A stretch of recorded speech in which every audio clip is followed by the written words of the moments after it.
Hindi mo nasabi, ang sarap. Tikman natin yan. Thank you. Nahilo ko dun sis. Madami pa kayo. Oh, bawal ma-excite. Bawal ma-excite. Thank you, lover. Hello. Hello, chef. Gulat na gulat nga itong si Judy Ann Santos nang makita ang dumalaw sa kanyang restaurant na kanyang kaibigan. Hindi nga niya inaasahan at talagang napasigaw itong si Judy Ann Santos nang makita ang kanyang kaibigan na si Angelica Panganiban. Sinurpresa nga ni Angelica Panganiban ang kanyang sisterette na si Judy Ann Santos. Napakasaya nga ng magkaibigang ito nang muli silang magkita. Kasama naman ni Angelica Panganiban ang kanyang kaibigan. Nakakatuwa nga na sa ganitong pagkakataon ay nagkaroon ng oras itong sa Angelica Panganiban para dalawin ang kanyang kapatid-kapatiran na si Judy Ann. Pandesal toast, pwede nyo ipalaman ang calamansi curd, longganisa cream cheese or bacon chili jam, sesame seed cracker, with pwede nyo rin samahan ng bone marrow butter, chicken liver paiti, with pickled mangoes and microgreens. This is tinapa most over puff pastry. Natandaan mo? Ang sarap.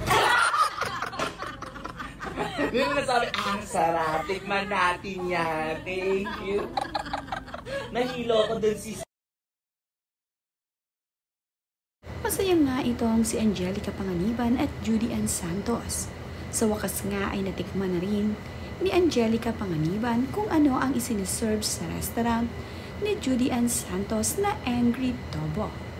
Masasarap na mga pagkain ang inihain ni Judy Ann Santos para dito kay Angelica. Talagang siya mismo ang nagsaserve ng mga pagkain dito.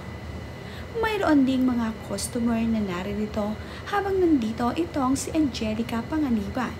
At kahit nga nandito itong si Angelica, ay talaga namang work mode pa rin itong si Judy Ann at ginagampanan ang kanyang trabaho sa kanyang restaurant. At dahil nga may mga kumakain dito, ay si Judy Ann din mismo ang mismo pang nagsaserve sa mga customer. Kaya naman, happy itong si Angelica para sa kanyang kaibigan na ngayon ay successful ang kanyang business. Happy naman nga ang mga customer ni Judy Ann Santos na sa wakas nga ay namit nila ng personal itong si Judy Ann.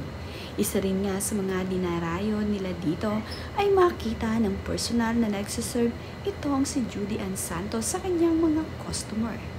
Napakabait kasi ni Judy Ann Santos na napaka hands-on sa kanilang business ni Ryan Agoncillo. Proud na proud naman nga itong si Judy Ann Santos at Ryan Agoncillo sa kanilang anak na lalaki na si Lucho. Pagdating kasi nito sa kanilang restaurant sa Angry Dobo, ay may daladala na nga itong medalya at ipinapakita sa kanyang mommy at daddy.